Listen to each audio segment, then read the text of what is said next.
Washington Journal continues. Ralph Nader has served as a former presidential candidate, a consumer advocate, and the author of his latest book, To the Ramparts: How Bush and Obama Paved the Way for the Trump Presidency and Why It's Not Too Late to Reverse Course. Ralph Nader, good morning. Good morning. What was the intent of the book? Is to show that we're not doing our homework as citizens, and we allow a lot of things that we think Trump started to have occurred, starting with Reagan. And just very briefly, Reagan again and again falsified government statistics. He created total fantasies. He made fun of homelessness, saying a lot of people like to sleep out, or hunger, a lot of people are on a diet. And he was so charming, he got away with it. And Donald Trump was watching this on TV. And then along came Bill Clinton, and he broke the mores and the standards on the treatment of women and his infidelities, etc., and was prosecuted for perjury. And he was reelected, and Donald Trump's watching the TV. And then along comes George Bush, and he blows apart international law, cuts taxes for the wealthy, destroys law and order for consumer, environmental health and safety, and he gets away with it and gets reelected. And Donald Trump is watching this on TV. And then comes Obama. Obama didn't prosecute the Wall Street crooks. Obama actually prosecuted journalists under the Espionage Act. And he doubled down on drones and other violations and armed force violations of international law and the Constitution, and ruled a lot by executive order. And Donald Trump is watching this, and he sees Obama getting away with it and getting reelected. And you wonder why? Trump's 40-year desire to become president saw all this massaging his ambitions and rewarding him for getting away with it as president, and doubling down on fake news and abusing the standards of decorum and civility, and spending day after day. He's up to 18 fabrications and misstatements a day now. So this book is basically addressed to we, the people. Are we doing our job as citizens under the Constitution? Are we getting our children to learn civics, learn civic skills and civic experience with adult supervision in their own communities? No. Are we fighting voter suppression after the Civil Rights Act? There are all kinds of ways now to obstruct people from voting. There's no Western country in the world that obstructs voters and third-party candidates the way our state laws, not all of them, but a good many of them are doing. For all the things you cite, then, what could have Democrats done differently in the process of these years that you cite, leading up to the president's election? What could have done differently to change things? Stand for the people. Such as? Such as stronger election laws. The majority of people in this country want clean elections. It's a left-right coalition.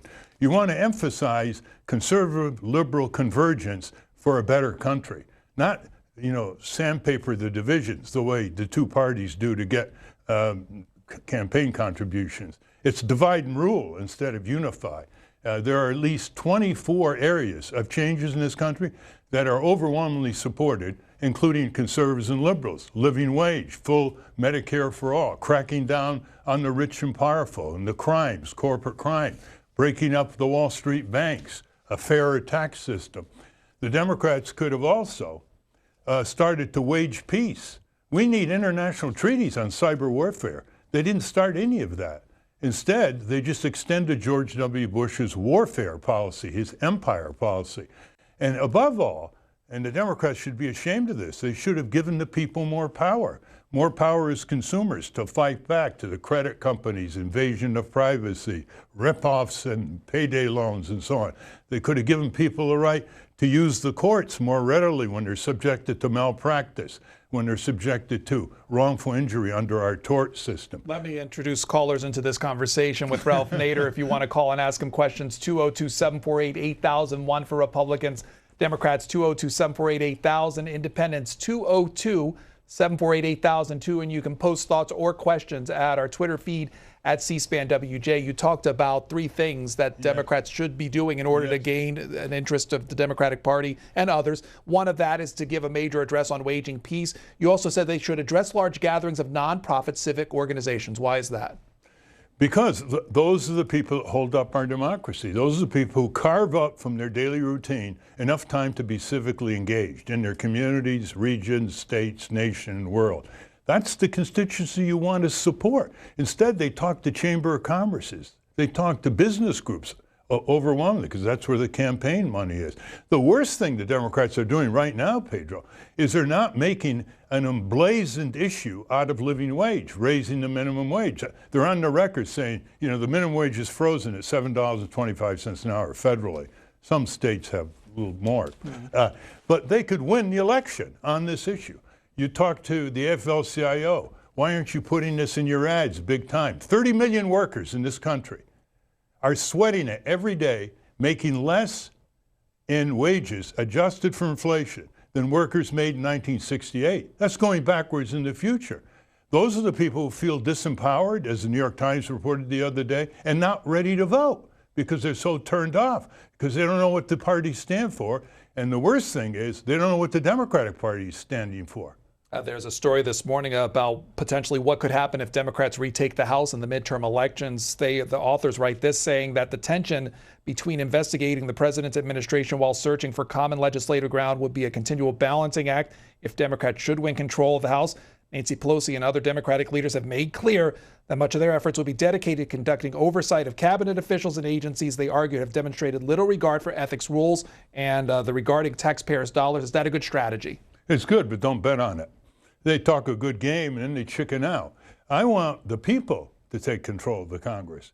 The Democrats taking control of one house, it may help things a little bit, but they have been very squeamish about challenging the executive branch, regardless of whether Republicans or Democrats aren't in the White House. And so more and more power is being delegated from Congress unconstitutionally, like the war declaration power, the appointments power, the equal protection power, to the White House, regardless of whether it's a Republican or a Democratic president. I want the people to take control. I mean, I am so keen on this, Pedro, that I've even written a fable called How the Rats Reformed Congress. And, you know, the subterranean area in the Congress, or the catacombs, there's a rat infestation. By the way, that's so dangerous for the workers. They won't allow any senator and representative to go down the elevator. We gave a Callaway Award of moral courage to these workers once. So the rats come up in this fable, they invade the toilet bowl, and it's become very, very embarrassing for the members of Congress. And a reporter breaks the story, and you have mass derision vis-a-vis Congress by the people, and then some activists around the country say, hey, we got great public attention on Congress, even more than C-SPAN puts on Congress. Let's do something. And then it becomes very serious. And so this book is designed to make people laugh seriously, laugh themselves seriously in order to organize and take the Congress back. And I'm not talking liberal conservative. So many of the great things we need in this country, families need, it doesn't matter what label they put on them. When you get down where people work, live, and raise their kids, this so-called red state, blue state ideology dissipates. They won't allow themselves to be divided and ruled by these politicians. And so they want clean air, they want good health insurance, they want schools that are repaired, they want roads and bridges and drinking water systems that are adequate for their kids. It doesn't matter whether they're conservatives or liberals. Okay. Ratsreformcongress.org. That's a former, but the current book is called To the Ramparts. Ralph Nader, our guest. Our first call for you comes from North Carolina. This is Bill on our independent line. You're on with Ralph Nader. Good morning. Good morning to you both and to America. Thank you, C-SPAN. Mr. Rader, I often have noticed that we've had so many presidents leading through the executive leadership or proxy, and you touched on that a little earlier. Could you possibly talk about how that can be overridden in the future and how such policies leading through the executive signings can be overridden and what it might be just for short-term or long-term gain? Thank you. It's called Congress. Our founding fathers made sure that there was separation of powers. And they never dreamed that Congress would give up its constitutional authority in such a wholesale way, as Bruce Fein, a Republican constitutional expert, has pointed out again and again in his writings. And so you have executive orders that violate constitutional prerogatives of Congress or violate statutes that are already on the books, Congress got to enforce that. They can do it through the appropriations. They can do it through resolutions. They can do it through strengthening existing law to curb the massive concentrated power in the executive. You know, the founding fathers didn't want another King George to plunge us into war. That's why they put the War Declaration Authority. But what we have to do is recognize, what does this mean when the preamble starts, "We the people"? It doesn't start "We the Congress" in the Constitution. It doesn't start "We the big corporations." It starts "We the people." That's why in this book, I have a citizen's summons on page 45 to 47. It puts the hands of power in your hands, and you summon your senators and representatives with a petition and a formal summons to your own town meetings back home in public auditoriums. You completely reverse the dynamic, and you prove what I have been saying for many years. It never takes more than 1% of engaged citizens, a Congress watchdog hobby, in every congressional district representing majority opinion, and there's plenty of majority opinion for a better America, to turn Congress around. It's only 535 of them that put their shoes on, like you and I, every morning. Larry in Kansas. Hi, Democrats line. Yes, good morning. Can you hear me? You're on. Go ahead. I said, can you hear me? Yes, Larry. Oh, okay. Yeah, Mr. Nader, I'm still mad at you for helping President Bush get elected. And I was wondering why you don't work within one of the political parties instead of trying to start your own, because there's no way in the foreseeable near future that we're ever going to have another party. No way to give voters more choices and agendas and voices? I don't agree with that. Aren't you glad that some people in 1840 broke away from the two major parties and voted for the anti-slavery Liberty Party, or later for the women's right to vote parties, or later the farmer progressive parties that broke through and finally got the ear of the two major parties to do the things we like that we inherited from our forebears? And you shouldn't buy this Florida nonsense. Al Gore doesn't.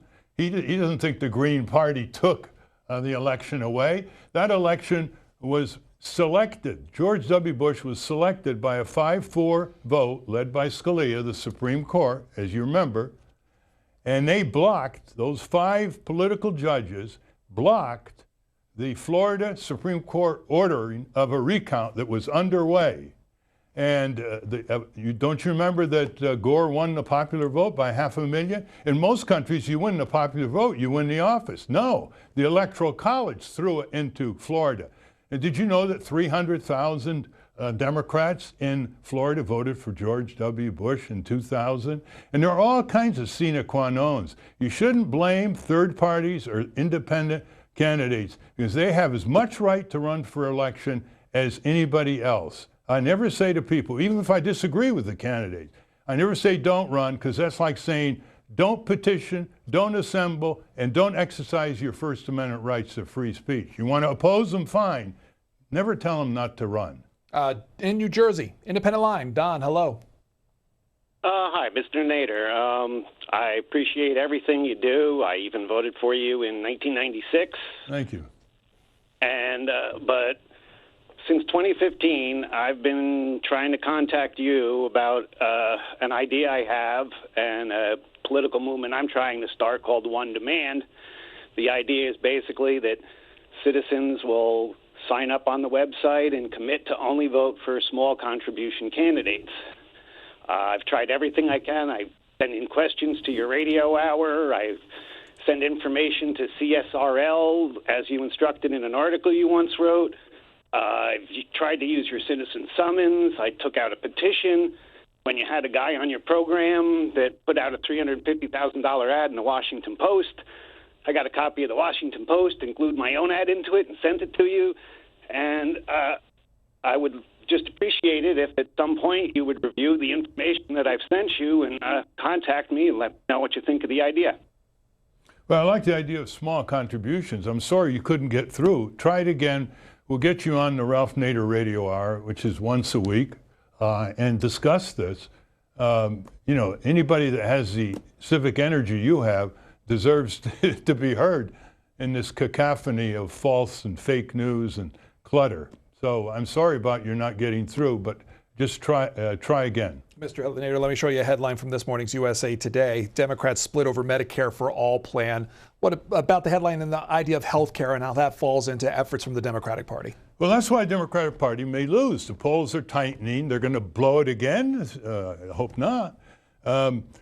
They don't like to talk about Canada, so they pussyfoot. They say, yeah, we want expanded health care. We want to preserve Obamacare. We want to expand. What do you mean exactly by that? Don't you know that a vast majority of American people would like Medicare for all with free selection of doctors and hospitals, no narrow network? It's cheaper. And guess what? Canada has it. It works. They've had it since 1970 or so. For half of the money per capita, about $4,500 per capita. We're up over $9,500 per capita. They cover everybody.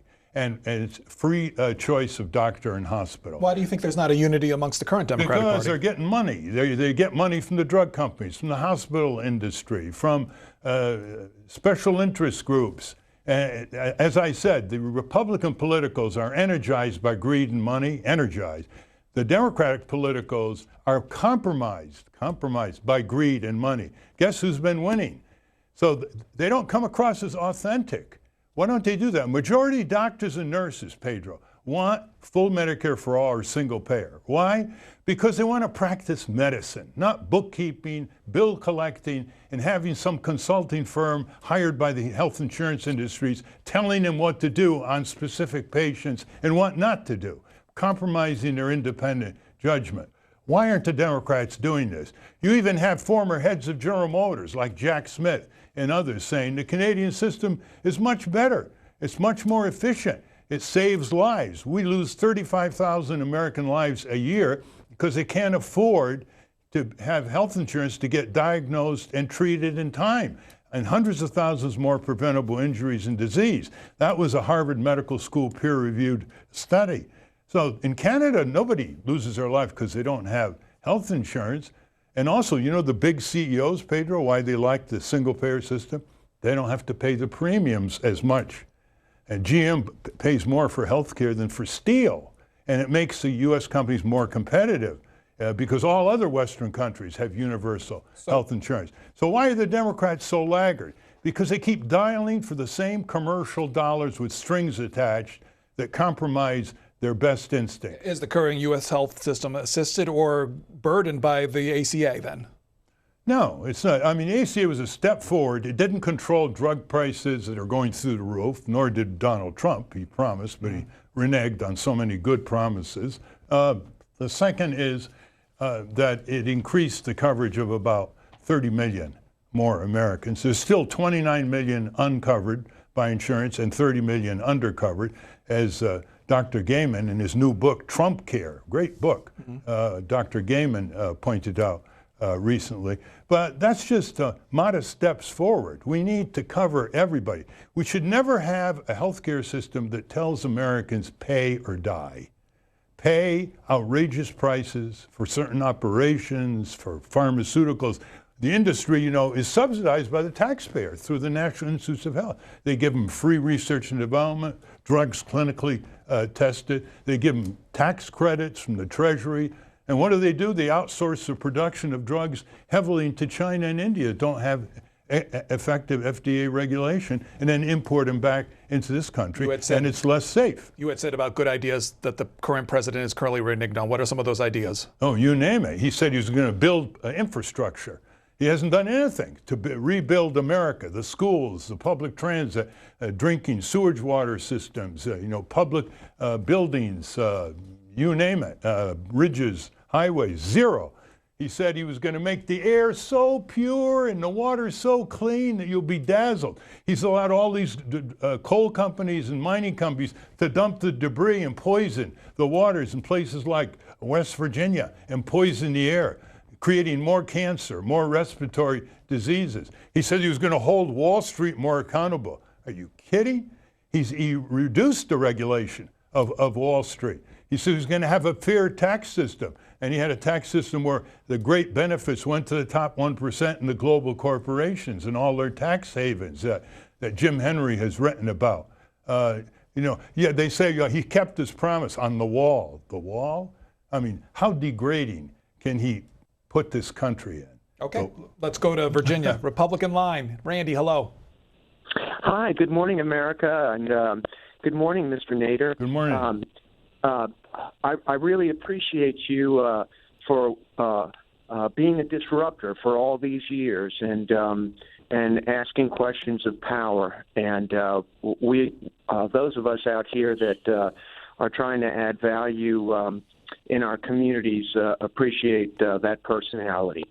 I'd like to share my experience owning a small business here in Virginia that was built specifically to add value in and out of schools with mobile health facilities.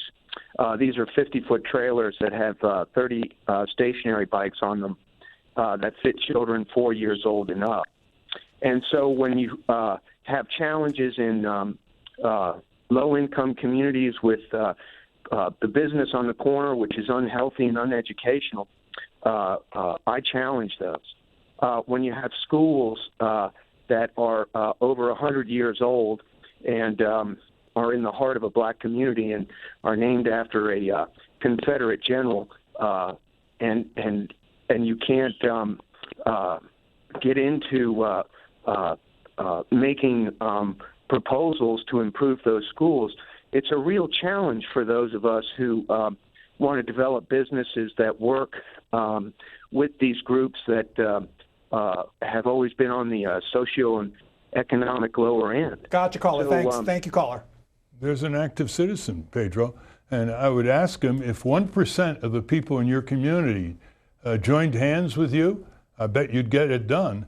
It never takes more than 1% of active citizens, if they represent majority opinion, like who doesn't want safer schools, who doesn't want emergency health care, to turn things around. That's why I always say it's easier than we think to change things in this country. Stop allowing politicians to divide and rule us. They've been doing this for over 2,000 years. That's their technique. You've written in the book a series of letters, some actual, some imagined, I think, to the various presidents over these issues. Talk a little bit about that letter writing process and what responses you've given or received. I wanted to demonstrate that, unlike prior years, presidents don't answer substantive letters. They don't even acknowledge. Now, if you ask them to send a good thing for a high school graduation or something, they'll do that. And so I wrote a lot of letters to George W. Bush and Obama. Not one of them was answered or acknowledged. Once Michelle's office acknowledged a letter, because I referred it. Said, can't you get your husband to at least acknowledge the letter so we know, it got there?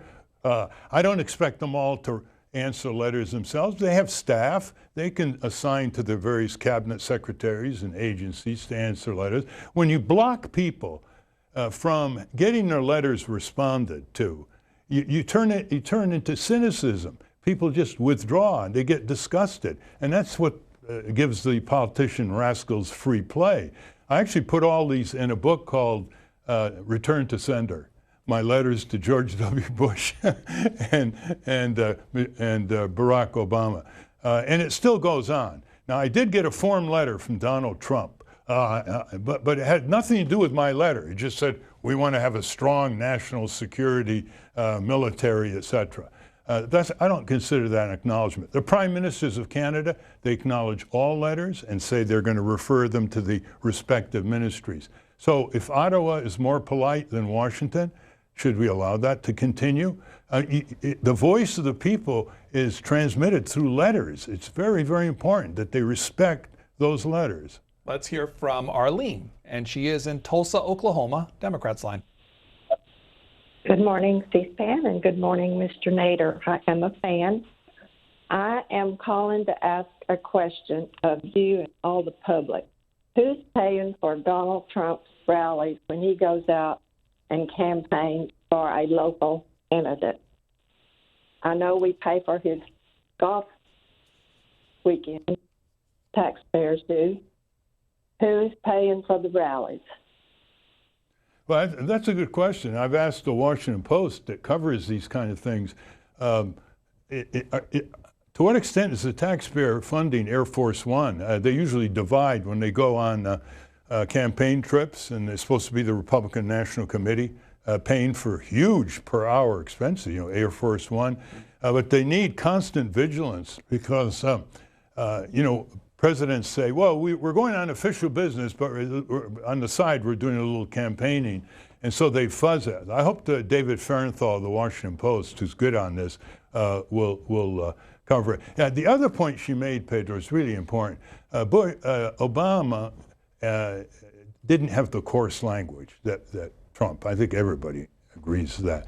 But Trump, when he attacks people, and he gets mass media replay of the scurrilous, vituperative, vicious attack on individual people, like he's working over Senator Tester from Montana, and he has all these dirty nicknames. The press just reports them, and they don't give the victims any chance to rebut. Now, some of the press does point out falsehoods regularly. New York Times, Washington Post, Toronto Daily Star in Canada. They do a very fair job for the reader. They say, this is blatantly and factually false statement by Donald J. Trump. In fact, the New York Times is up to over 5,000 false statements, 18 a day they're coming in from Donald Trump's mouth. But too often, people are slandered, and they don't get a chance to respond. You spoke of the former president. It was last month he was speaking to students and talked about the ideals of the Democratic Party that he advocated, particularly as they go up to the midterm elections. I want you to listen to a little bit of what he had to say and respond to it. Mm-hmm.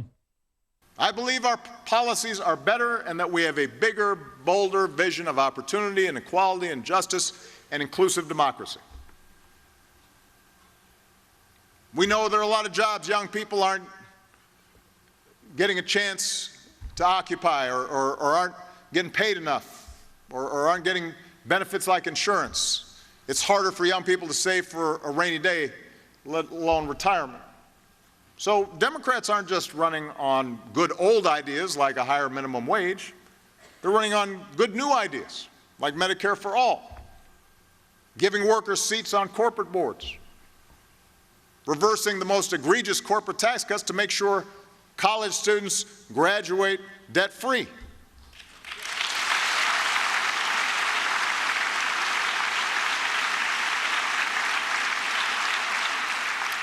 We know that people are tired of toxic corruption and that democracy depends on transparency and accountability. So Democrats aren't just running on good old ideas like requiring presidential candidates to release their tax returns and barring lobbyists from making campaign contributions, but on good new ideas, like barring lobbyists from getting paid by foreign governments.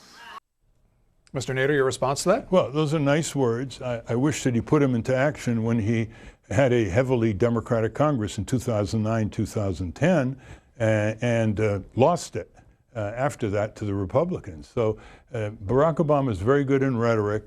He very rarely follows through. And notice, he talks about releasing tax returns. He doesn't mention Donald Trump. Trump mentions people when he goes after them. He doesn't leave anything to ambiguity. That's why the Democrats are not up to responding to Trump. He talks about a higher minimum wage. How high? People want to know. It's now $7.25 an hour, frozen. It's not surf wages. Adjusted for inflation since 1968 would be over $11. And there's a fight for 15 movement by workers, and Governor Cuomo's adopted some of that for food service workers in New York, and San Francisco has adopted it. Well, why doesn't he get specific? And the Democrats are all the same. Say, we want expanded health care, we want higher minimum wage. And that's why people don't believe them, because they don't stake the position with specifics and emblazon it in the debates they have with their opponents.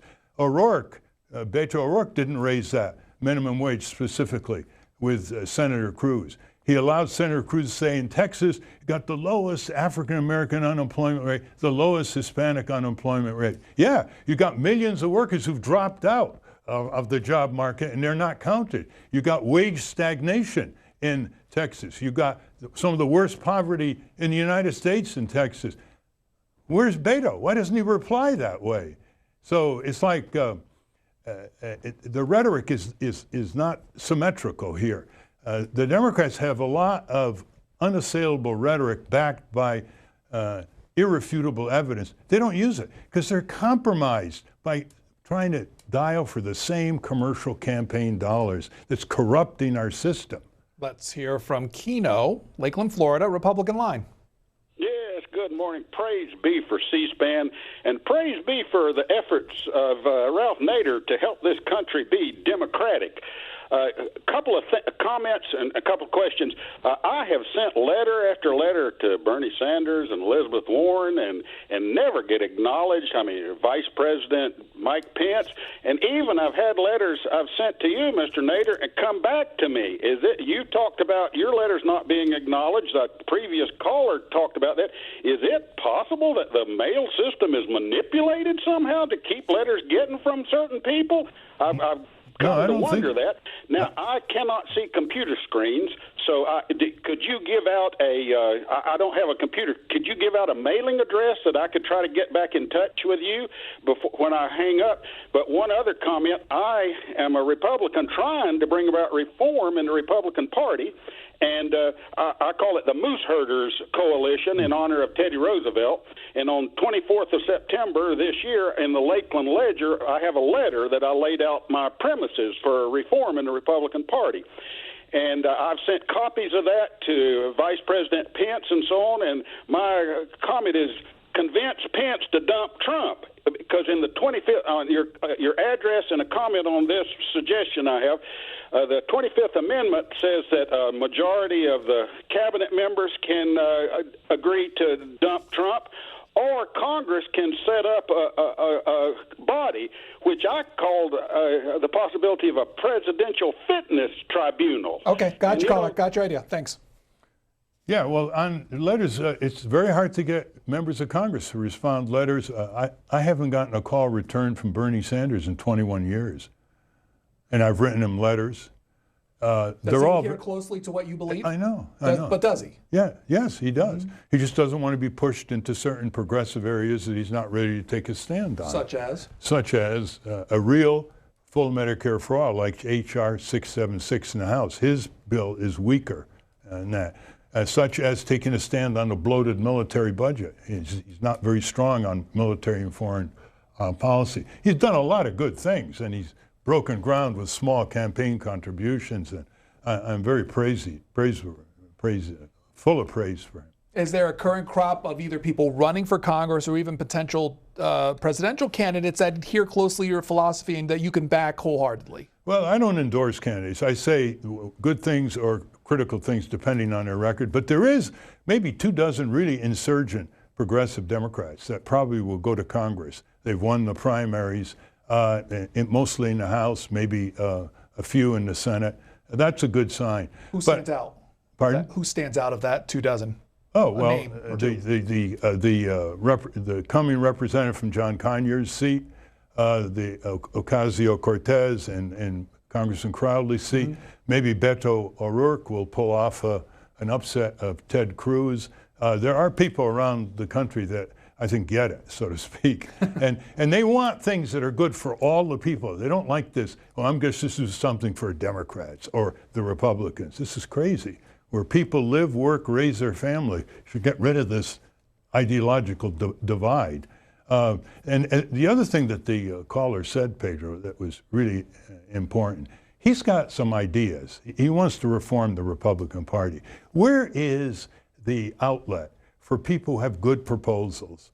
It's like we're inured from covering proposals, from covering good ideas.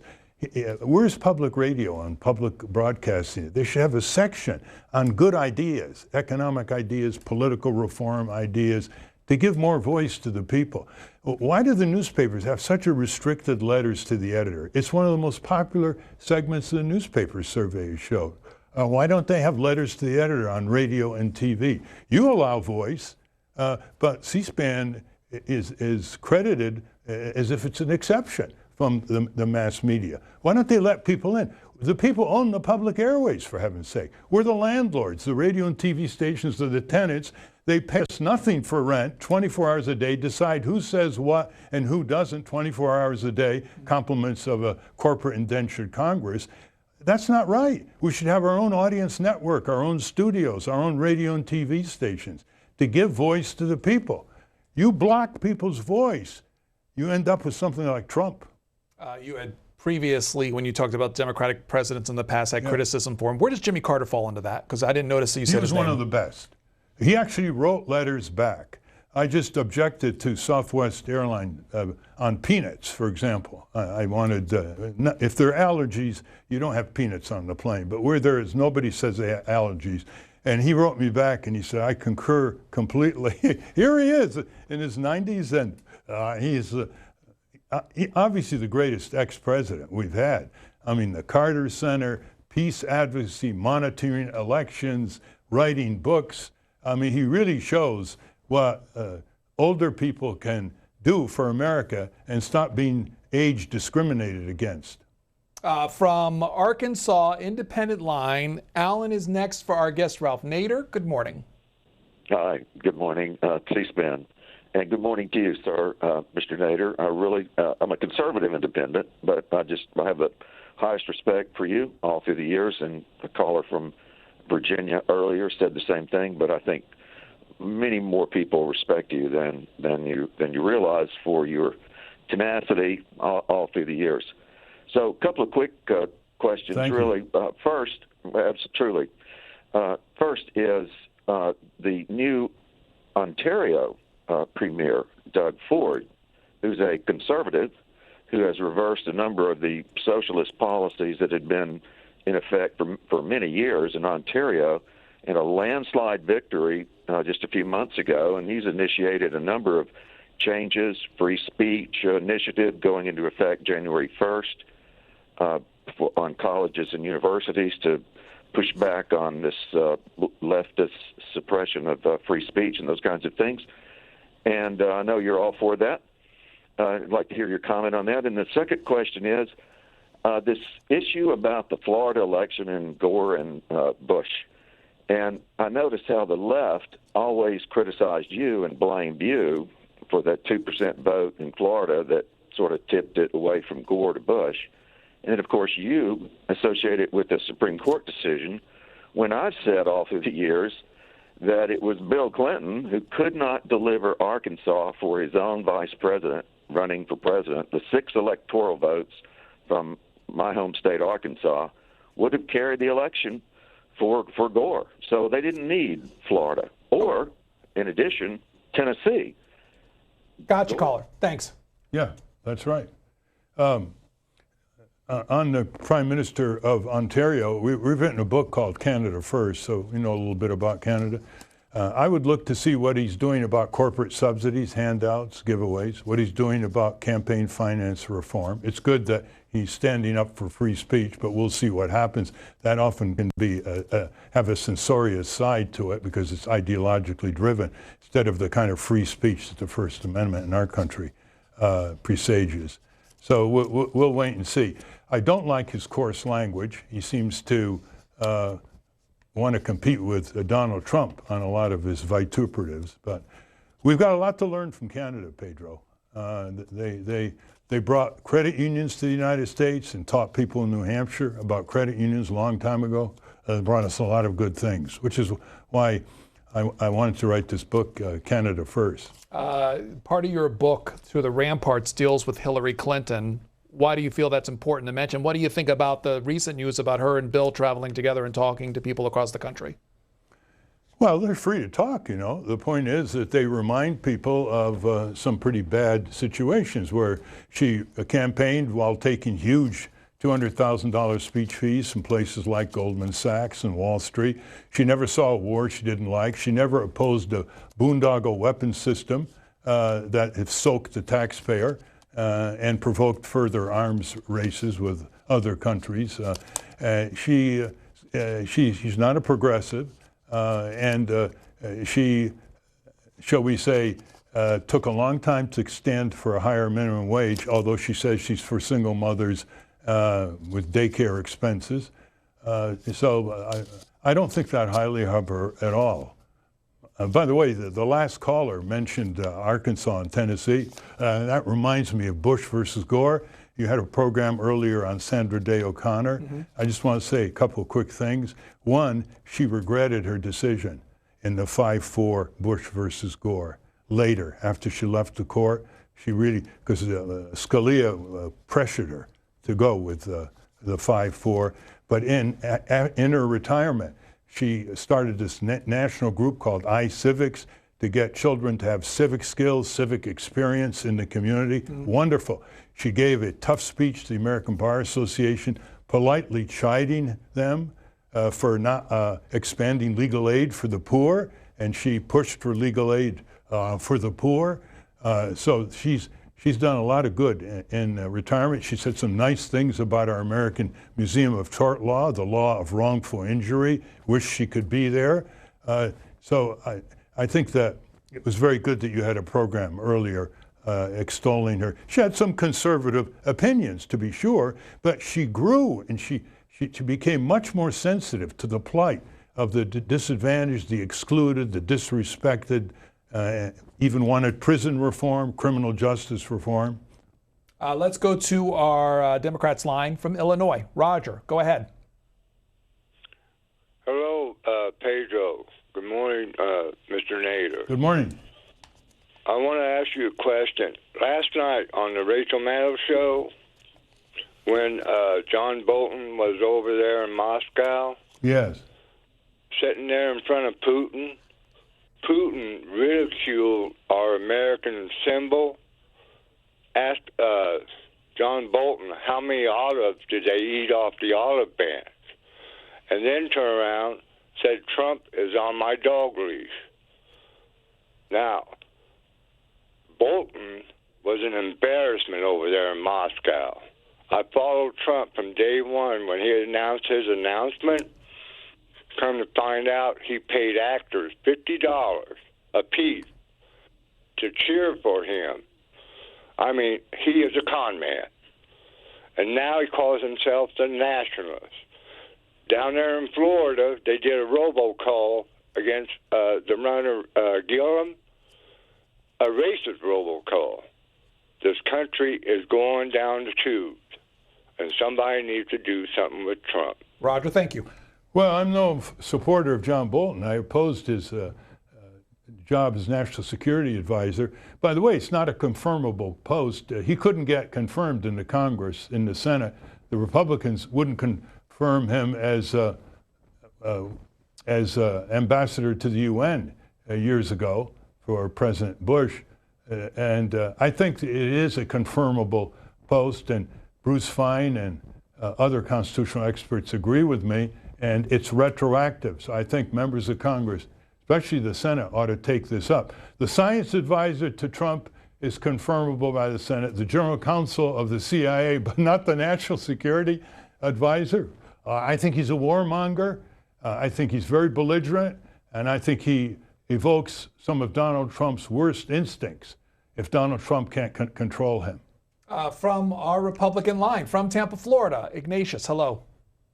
Yes, with respect to the opportunities that the American people have for a president who is a true advocate for America and its citizens, when we lost Ross Perot to Bill Clinton, we then had NAFTA because of Bill Clinton. We had the repeal of Glass-Steagall and therefore the Great Recession because of Bill Clinton. We had the Iraq War because of W. Bush. We had CAFTA because of W. Bush. We had Medicare Part D because of W. Bush. We would have had much better opportunities for legitimate candidates if Ross Perot were chosen as president in 1992. Thank you very much. Well, I'm all for more voices and choices. Someone just called me the other day, said she wanted to start a women's party. I want more voices and choices. We have a two-party duopoly lock run by a crazy, antiquated electoral college system where you can win the election with America's votes and still lose the office. We have a money-controlled electoral system. Corporations are strategically planning our elections and our public budgets. And this comes back to, do we do our homework? Do all citizens spend some time before the elections going over the records of the candidates? If you are a single button, a hot button voter, let's say you're for or against abortion, the politicians know how to hit that button one way or another. But if you say to the candidates, I'm a 20 button, hot button, I'm worried about workers and consumers and peace and the war and tax reform and so on. They can't push those buttons on you. So don't be a single issue voter. Don't label yourself. Go for the merits. South Carolina, Lisa from Dillon. Hi. Good morning. I would like to hear Mr. Nader's opinion on two things. Number one, if you want the people to be in control and you really trust them to run their own lives, what is wrong with local control? We have way too much power in Washington. We need to send some of that power back to the states and the local governments and send that money back to the local governments. Things are not the same in South Carolina as they are in California. Washington has no idea what things are like in South Carolina. I'm all for that. I'm all for that. Taxes should be returned to the necessities of people, not to crony capitalism, corporate welfare, the Wall Street freeloaders. They should go back to improving public services. That's your money. The other thing is, the Republicans tried in the House of Representatives to usurp the state's roles in giving you access to state courts if you're wrongfully injured or defrauded. Tort law, they wanted to preempt and federalize tort law. They actually got 5 bills through the House of Representatives in 2017. Congressman Jamie Raskin, by the way, has done what the other organized Democrats won't do. He has put out 20 of the worst Republican votes since he took office in the last year and a half. They're on jamieraskin.com, JAMIERASKIN. Isn't it interesting, Pedro? And I tried to do this for months. I can't get the Democratic National Committee or the heads of the Democrats in the Senate House to expose the bad Republican votes. I mean, you wonder whether they really want to win or they don't want to argue the case because they might impair their cash contributors from the corporate or commercial special interest realm. There's no substitute for people doing their homework.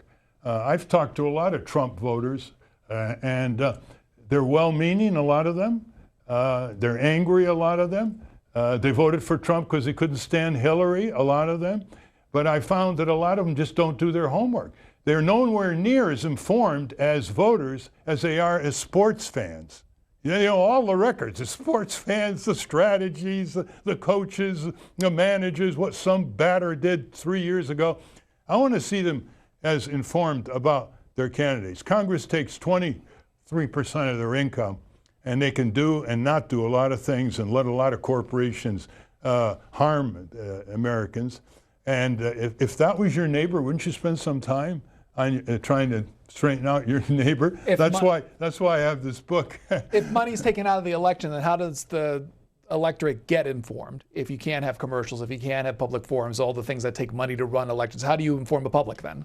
Well, first of all, the media has a responsibility here, especially using the public airways to allow more debates, a lot of free media time. I mean, they get the public airways free. They make a lot of money. And there should be a reciprocal obligation so that if you are a ballot qualified candidate, that you have some free time on radio and TV. Not just the debates that we're featuring on the websites that local stations run that feature the top 2 candidates. It should be all the candidates involved. Is that what you're saying? Yes, there should be no discrimination. If you're on the ballot, you should be at the table of those debates. Since when are we squelching minority voices? I mean, it's the minority parties that gave us the ideas for what makes this country work. I mean, the women's right to vote, anti-slavery, all the regulations on banks and railroads in the old days for the farmers, worker rights, standards, labor standards. They all were pioneered by small parties first, who never won a national election. But aren't we glad that they went into the electoral field and galvanized us? Democrats line, Kathy from Michigan. Hi. Oh, good morning, Pedro. Mr. Nader. First of all, Mr. Nader, thank you for speaking of President Jimmy Carter. I still have a lot of admiration for him and his wife and his family. I want to make a couple points about myself and follow up with a question. I'm 61 years old with a bachelor's degree in social work. I work 3 jobs. My main job is at a local hospital. That pays the middle wage. I work as a substitute teacher, which is the lowest. I worked as a substitute in a school as a secretary, paid $9.25 an hour last Friday. I was appalled when I found out. I wanted to cancel, but I kept it. Then I work as a hostess at a restaurant here in town. He pays $19.05 an hour, so I seat people and bus the tables and set them up. We must pay people. $15 doesn't even really begin to cover your basic needs as far as rent and your utilities and your phone bill. And I'm not talking about extravagance. I'm just talking about the things you absolutely have to have: your water on, your heat, your electric, your phone to pick up jobs or whatever. I call the Democratic Party all the time. I called Stabenow and Peters' office both yesterday. They don't listen. They tell you they'll send you a letter. I said, don't waste the paper, don't waste the postage. I'm not interested. I want you to act. It goes in one ear and out the other. They don't care. It's really sad. Now, I live here in Petoskey. Almost all of northern Michigan, in fact, all of it is Republican stronghold. Some parts of the state, the east side of I-75 were Democratic, but they've pretty much turned Republican.